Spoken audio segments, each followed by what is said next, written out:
Welcome to the Spirit Room. This podcast is a gathering place for people in search of personal growth and life's higher meaning. I'm your host, Mike Consul.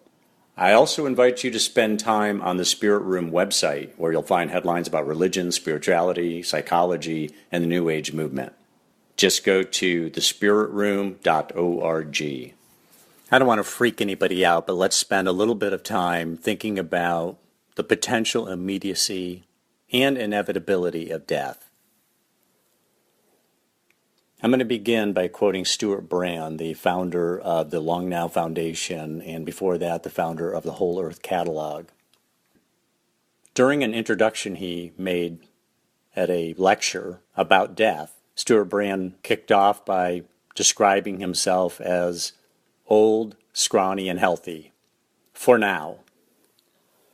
He went on to say that if you're lucky enough to get old, there are a few surprising benefits that come along with that. One of them is that you get accustomed to the idea of dying.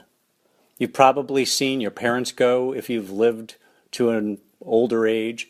Your cohorts have started to thin out. You've seen friends fade and die. And you become acquainted with the details of mortality.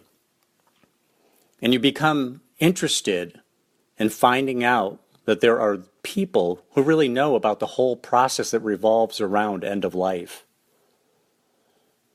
And one of those people, one of the very best of those people, is Frank Ostaseski.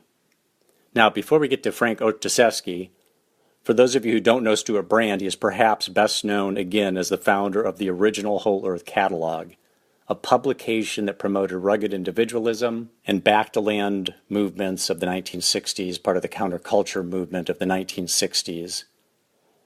And in 1972, Stuart Brand received the National Book Award for the last Whole Earth Catalog, which sold 1.5 million copies. Brand also hung out with Ken Kesey and the Merry Pranksters and was part of the early experimentation that went on with LSD. More recently, he co-founded the Long Now Foundation, and you can all learn more about that organization at the website longnow.org. But I can tell you this much, the Long Now Foundation does some really terrific lectures by impressive speakers, and recently one of the featured lectures was Frank Ostaseski, who is a leading voice in the contemplative end-of-care movement, and he has ushered more than 1,000 people through the dying process. He co-founded the Zen Hospice Project, the first Buddhist hospice in the United States. And he was honored in 2001 by the Dalai Lama for his years of service to the dying and their families. His lecture for the Long Now Foundation is titled, What the Dying Have to Teach the Living, and you can listen to it on the Long Now Foundation website. Again, that's at longnow.org, or download the podcast from iTunes. During the lecture, Frank Ostaseski says he's not trying to romanticize death, and in fact, dying is the hardest work we will ever do. It's sad, it's messy, and it's cruel, and it's beautiful sometimes, and mysterious, but above all, it's normal.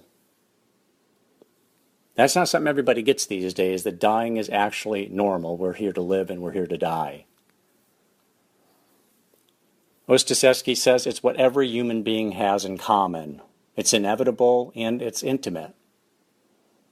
People think facing death will be unbearable, but in reality, what he has discovered is that they find they have the resources to deal with it, and they regularly, not always, but regularly, they will develop insights into their lives in their time of dying that make them emerge as a much larger, more expansive, more real person than the small, separate self that they had taken themselves to be their whole lives.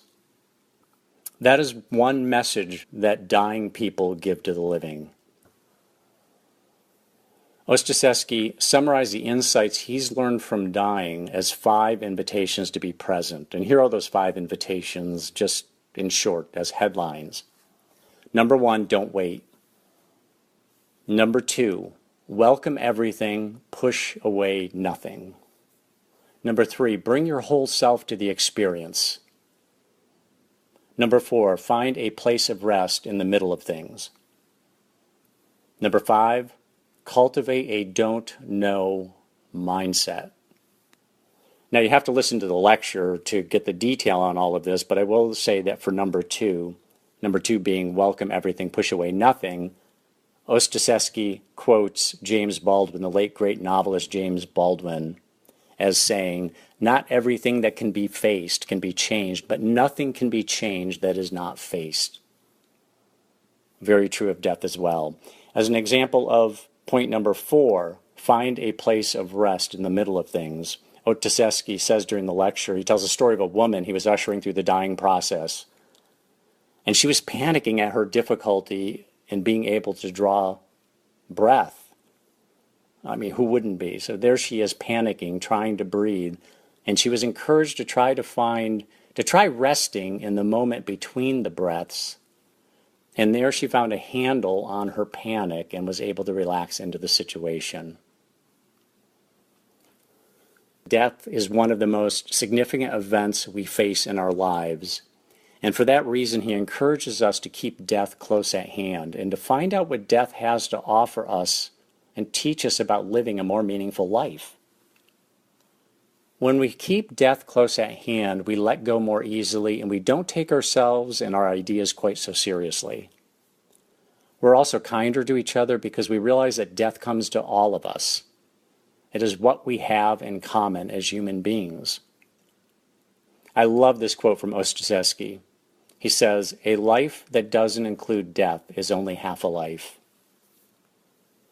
Obviously meaning that when we don't keep death close at hand, when we don't factor it into our thinking, when we don't keep it as part of our state of mind, we don't live as fully. And he says that mostly we imagine death as something that will come later, and it creates this comfortable illusion of a safe distance from death. But we live in a world of constant change and impermanence, so death is not necessarily later, it's right now. And in fact, if we factor death into our thinking, we keep it close at hand, it is in the now, in the most positive sense imaginable. Change is the norm, and so is death.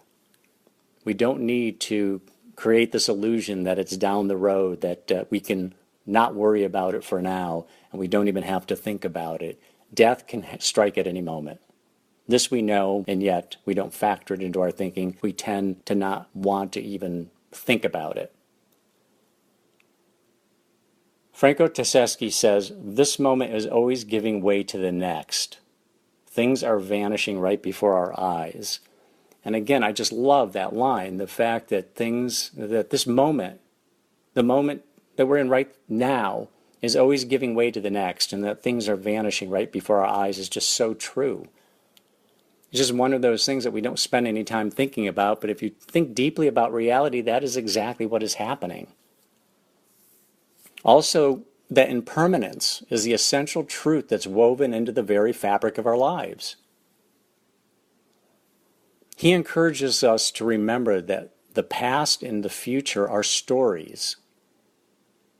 The only place we can really live is the here and now. But we have this habit of losing touch with the immediacy of our lives. If we learn to let go into uncertainty, in other words, embrace uncertainty and trust that our most basic nature is not different from the rest of the world, then the fact that things are not solid and fixed becomes a liberating opportunity rather than a threat.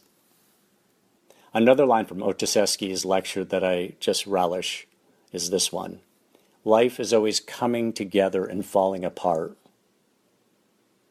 Think about that. Life is always coming together and falling apart. The truth is that is the nature of life from start to finish. And he says that the fact is that whenever we fight with reality, we lose. Death is not something at the end of a long road. It can come at any moment. So that brings us full circle. Keep death close at hand. It will enrich our lives, and it will prepare us for the inevitable. That's it for this episode of The Spirit Room. The beat goes on.